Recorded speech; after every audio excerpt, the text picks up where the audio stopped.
Andrea, thank you so much for being here today.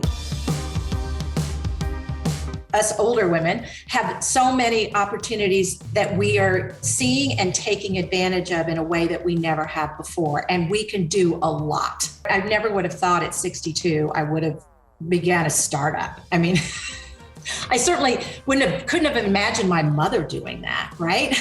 Because when she was 62, she was really old. That is not me, right? That is not most of us. What we're doing and helping women find other ways to get their sense of achievement, satisfaction, gratification in their professional life, whatever that looks like. Andrea, thank you so much for being here today. I was so excited when we first connected and I asked you to come on and talk with us and tell us your story here on Future Speak.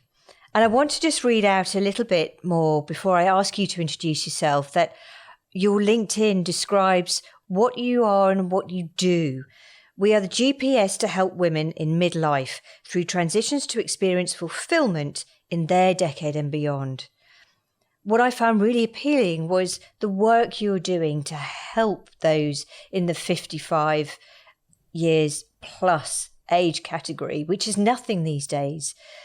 It's a huge community who are left unsupported. I'd love for you to introduce yourself and then we can go in to talk more about what the future of work means to you. Thank you so much, Sam. I could not be more thrilled to be here. And I love that you share my passion for what we're doing. So I'm the co-founder and CEO of Fizz Enterprise, more commonly known as Find Your Fizz. After 30 plus years in corporate America, primarily in the insurance and financial services sectors, I decided to take my wealth of knowledge in the areas of operations, sales, product management, consulting, and all things people. I like saying that better than HR, to my new future of work, which is entrepreneurship. And as a mother of 4 daughters, my passion has always been around supporting women and children to help them achieve whatever makes them happy, healthy, and secure. So certainly what Fizz does, because we are helping women through their transitions. So that takes care of that passion. And then I'm the vice chair for the Children's Hospital of Illinois board. So that takes care of the kids. I'm happy all the way around. I love it. And again, you just demonstrated right there that we are now living in a world where we can be multifaceted. We can work on more than one project at a time.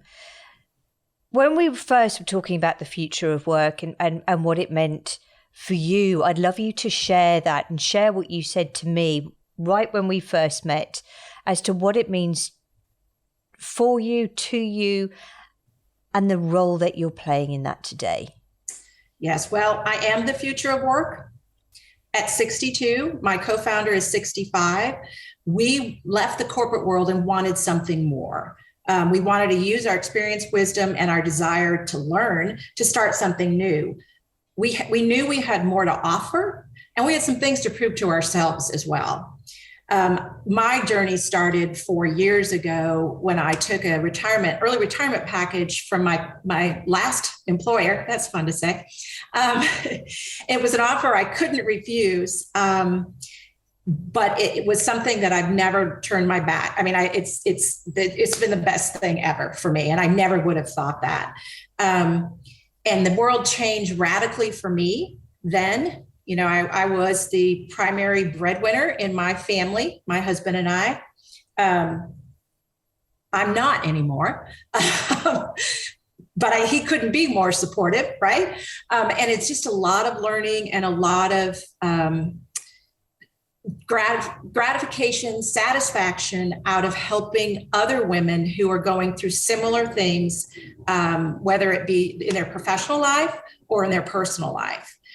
Certainly now, that was a radical change for me in the last 2 years. Talk about radical changes in the world, especially as an employee. So we are now moving from the age of the employer to the age of the employee, which I think is really exciting and huge, obviously very, very beneficial for the employees, but I think for companies as well. For those companies that can make the necessary changes, they're going to reap benefits too. And for me, it's about doing the same in what I'm trying to accomplish on a daily basis. I want to make sure that I am helping women. The focus that we have right now is in their professional life transitions. And as you said earlier, we, in this day and age, women, us older women, have so many opportunities that we are seeing and taking advantage of in a way that we never have before. And we can do a lot. And to start, I never would have thought at 62, I would have began a startup. I mean, I certainly couldn't have imagined my mother doing that, right? Because when she was 62, she was really old.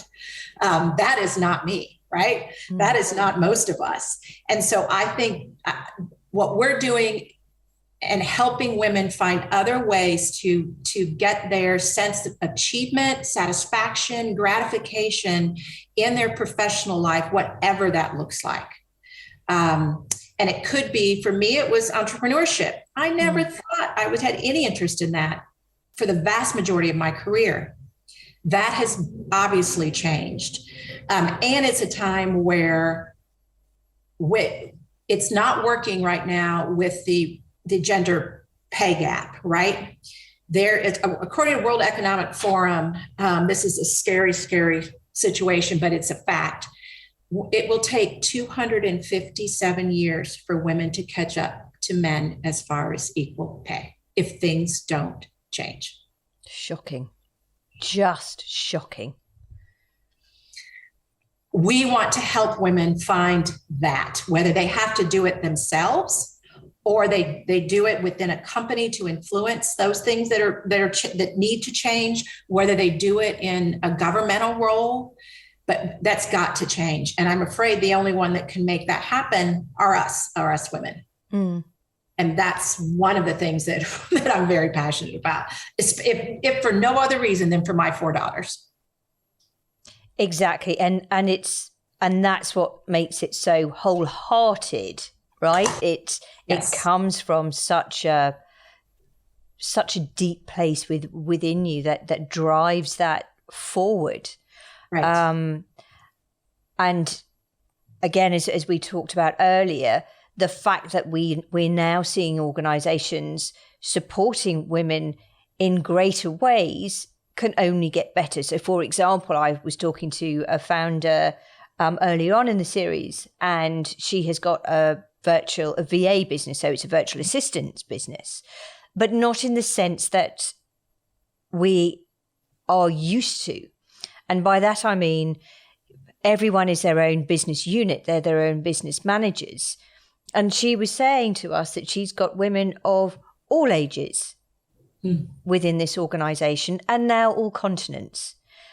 And I think that kind of opportunity is really exciting, because why should women be ostracized in the workplace? We still hear today, don't we, these stories of, well, I'm not going to go back to that job because they took things off me when I heard I was pregnant. And that part of the future of work needs to change now. Agree wholeheartedly. And that's why I say it's the age of the employee, and companies have to get in line. They've got to be able to offer that flexibility. If you have a child, when the first 15 years or so of my career, when I started having children, I could not have pictures of my kids on my desk. Wow. Because it was seen as, well, clearly you're not as committed to your job as you are to your children. Men could. That's just nutty. And that's just, I think we're all, male, female, doesn't matter, all better people when we're more well-rounded. Whether you have children or not, but you have a personal life and a professional life, and you need that. And I think we're better people, we're better employees, we make companies more successful. It's easy. Definitely. And long may that continue. And I think it will. When we look at, say, benefits packages, when we look at the interview process and how that is changing in terms of it's no longer, well, it is in some instances, but with the more enlightened organizations, it's no longer an employer talking to a potential employee. it is two potential partnerships coming together to explore how they can work together. That is much better, particularly for females. Agree completely, because we want that, right? We want that feeling of partnership. And those are the companies that are going to succeed and retain their employees, right? That's the problem. Many make big promises, and then you get in there and that's not who they said they were. And then they lose the employee, and all the time, money, and effort put into that person, they start all over again. And yeah, I do also believe that it is getting better and will continue to do so. Exactly. And that brings me on nicely to the opportunity that the future of work brings your organization, and the valuable work that you're doing. What are you most excited about, Andrea? I'm most excited about being part of the amazing group of women-owned businesses. In the US, 42% of the businesses are women-owned. That would be 4 out of 10 businesses. They generate $1.9 trillion annually. That's a lot of money. And we're making all the money choices anyway, right, for our families. And so now it works so well together. And one of them that I'm very, very excited about is between 2014 and 2019, Black women-owned businesses grew by 50%. That's that's the biggest growth in any women demographic. And I know so many women of color, women in general, who have taken the risk, and even if it's a side hustle, have tried something new. And most have been successful, some have not, but it's what they've learned throughout the process. So I think, I see entrepreneurship as being a huge opportunity, and the one, especially for women, where they have the ability to design what they want that life to look like. And they can provide the flexibility that they need to raise families if that's what they're doing. Yeah, absolutely. Absolutely. And that does give so much, as you so rightly say, so much opportunity. With remote working, we're certainly seeing amongst a lot of our clients the ability to be able to reach a community of people that they couldn't reach before. For whatever reason, they were either out of geography, they had disabilities in some instances that meant that they couldn't come to a normal office environment, or they were at home with young families.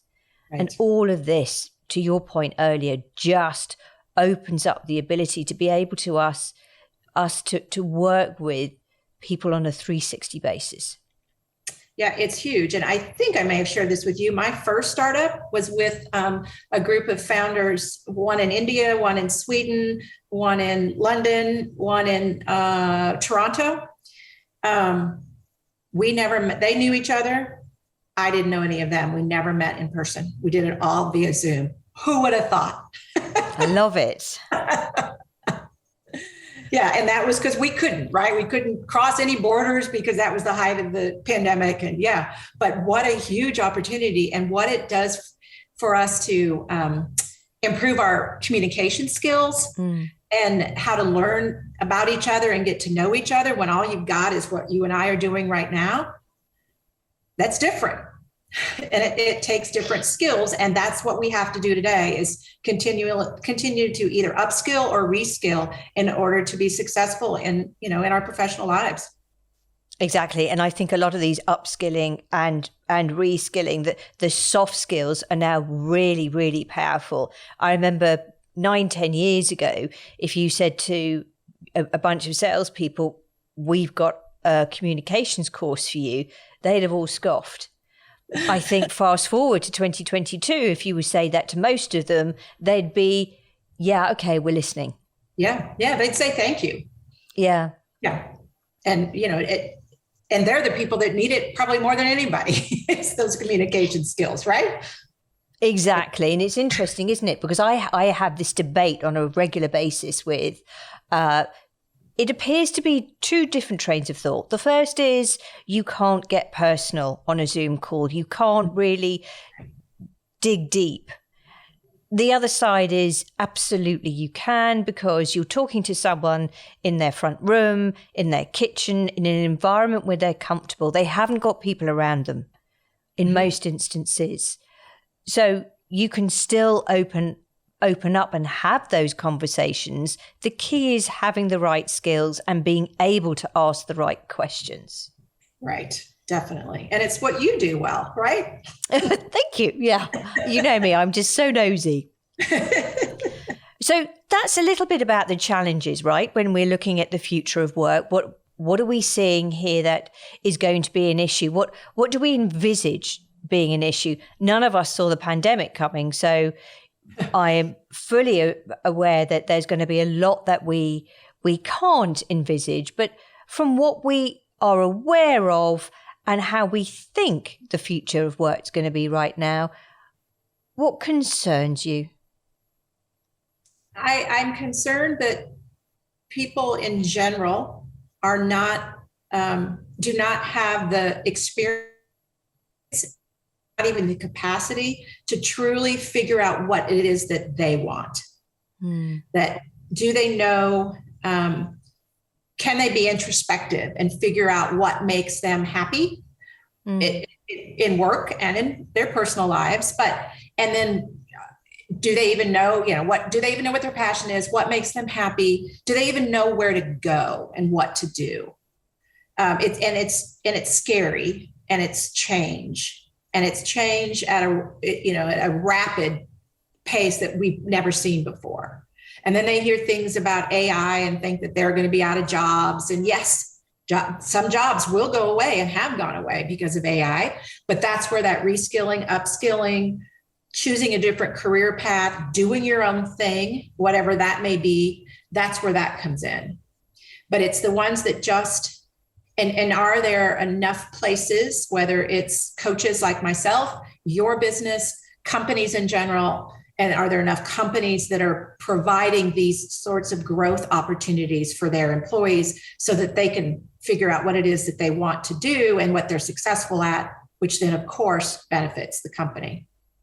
Exactly. And we're reading a lot, and I read something a couple of weeks back that was saying line manager roles, 2025, 65% of their jobs will be redundant. Mm-hmm. And again, when we actually really let that sink in, that's 3 years from now and a huge population of the workforce. I also a huge believer that out of this will come, as you touched on and we've talked about before, a variety of new jobs. We already know that there's going to be over 100, I think, million new jobs created within the next decade, I believe. We've also got, I think, 60% of jobs that are here today won't be here in 2030 because there's a huge plethora of new jobs coming up. We can envision what some of them are like, but it really means now's the time for us to really focus on things like future-back thinking, to really actually create our own futures, which is why I always enjoy talking to you, because you've demonstrated firsthand that it is possible to do that. This is where I want to be. This is who I want to be. And therefore, I'm going to be it now and do it. Mm-hmm. Yeah. And I worry that older folks, our 55-plussers, that they're going to get lost in the shuffle even more than they already have, because it's not, and it was, I have tons of friends who took early retirements at the same time I did, or within a year or so, and they wonder what it is, why am I still working? Why am I still doing this stuff? So that's fabulous that they're enjoying their life in retirement and traveling and doing all sorts of great things. But I don't want it ever assume that just because you're a certain age, that means you're done. You're retired. You're not working anymore. And that, I think, happens a lot. It does. And it's very much that personal journey, isn't it? It's, you've got to do is the wrong word, to be empowered to do what you want to do in order to fulfill your mission and dreams in life. And that individuality, certainly that as we go through the series with Future Speak and we talk to more and more people, it's really interesting, everyone's personal journey, their personal interpretation with the future of work. What does it mean for me? What does it mean for my family? And where do I want to go with it? And actually, it's a pretty wonderful thing. It can be quite scary when we hear the big stats. But for those of us who feel empowered enough to say, I am happy to be comfortable living in an uncomfortable life, to make that difference, to bridge, to help others, to create insight, it's a wonderful thing, right? Oh, very much so.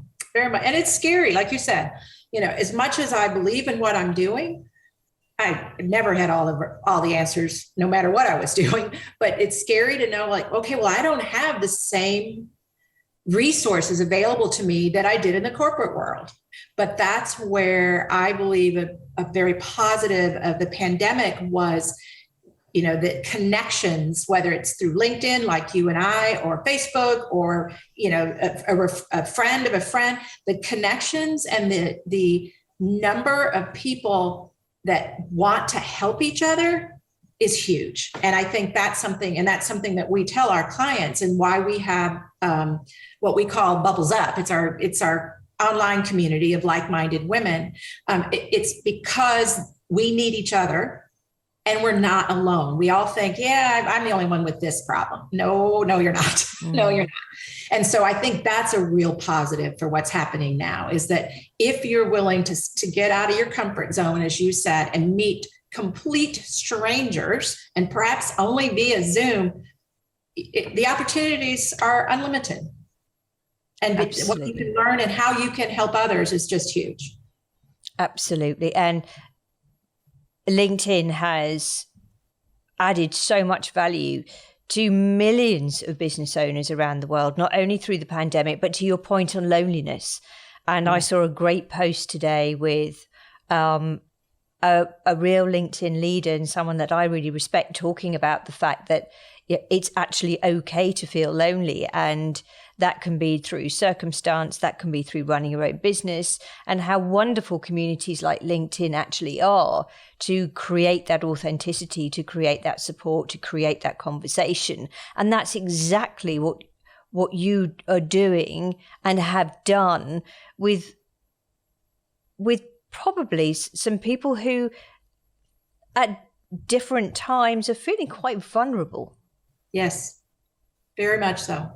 Yes, whether they've gone through a recent divorce and they don't know how to make decisions just for themselves, or they've lost a husband to cancer and now has to get back in the work world and has no idea what to do, or they're just wanting something different. They want to do their own thing and don't know where to go, and or you're caring for elderly parents. I mean, there's so many things that we all are experiencing. And when we can help and support each other, you're not alone. You can go to somebody that you may never have met in person and probably won't, and get that support and the understanding and the learning that you need. And that's what drives me as well.